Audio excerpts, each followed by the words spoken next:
भाऊजी, अरे कहाँ बाड़ू हो? अरे भाऊजी जल्दी आओ सुनने। का कहत रहे देवर बबुआ? अरे भाऊजी, भगवान बड़ा बढ़िया बरसात के लिए बाड़े।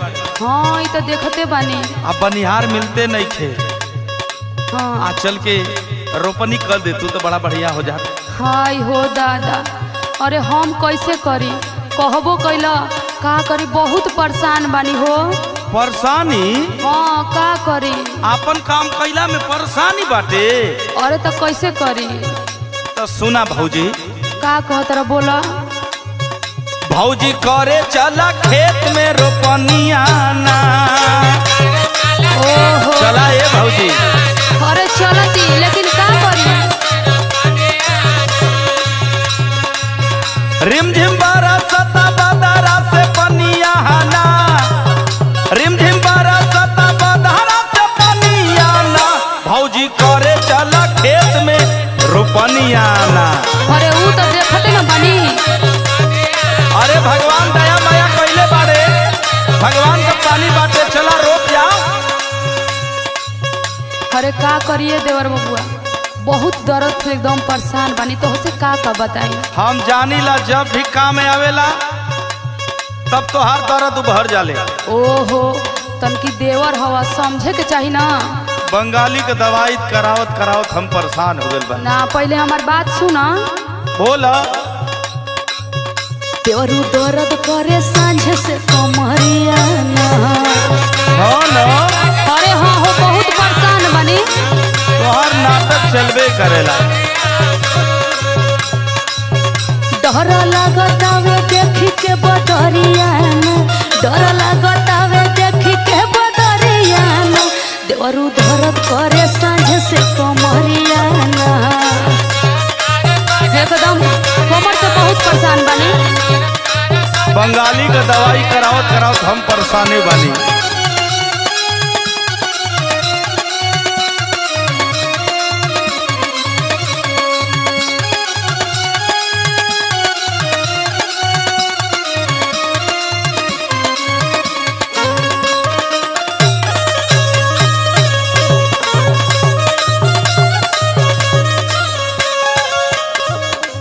ए भाऊजी, का कहत रहा बोला? देखा नाटक मत बतियावा। अरे देवर बबुआ, तोहरा से हम झूठ का करे के बोली बताव?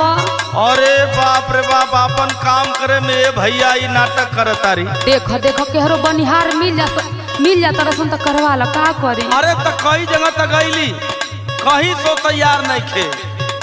का करी? अब तोहरा से कैसे हम बताई, तो के कैसे समझाई? नैहर में ना रोपले हो का? हो अब लगल नैहर के बात बतियावे। सुनो।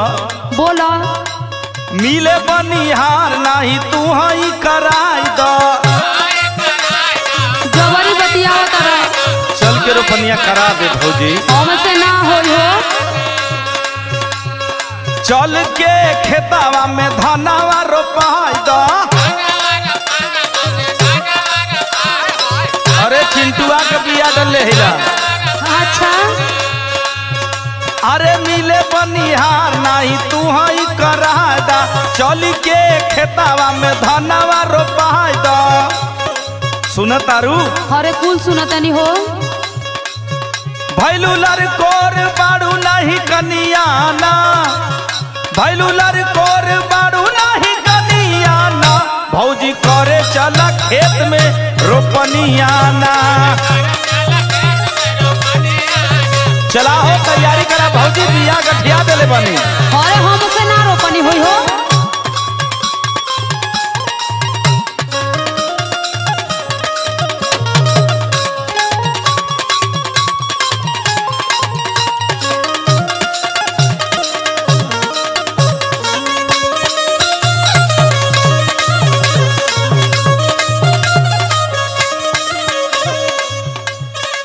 अच्छा ये बतावा। बोला भौजी। इतना जबरी बतियावा तारा, तोहरा के अच्छी तरह से हम जाना तनी, का बुझल? अरे अपने काम बदे हम जबरी करतानी। काहे ना हो? सुना पहले हमार बात सुना। ई का दूसरा का काम बाटे? हम कुल समझतानी कैसन हव तू। अच्छा बोला। हाँ तो सुना। कह। कहमावा कराई ले लो खाली फुसलाई के। अच्छा। अरे हाँ हो। खाली हम फुसलाई ले। का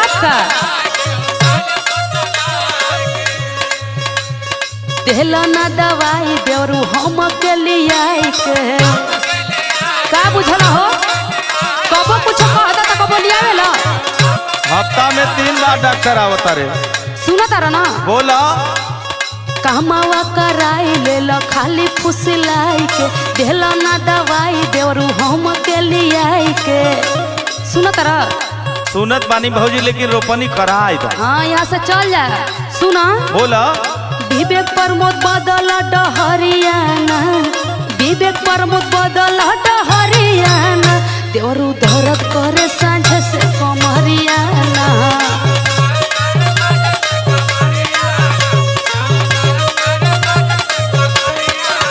भौजी करे चला खेत में रोपनियाना देवरू दर्द करे सांझ से कमरियाना भौजी करे चला खेत में रोपनियाना देवरू दर्द करे सांझ से कमरियाना ए भौजी का है ने आ तोर देख कमर हम मालिश कर दी लेकिन रोपनी करा दे अरे ना हमके ढेर मत फुसलावा हम तहार रोपनी ना करे जाए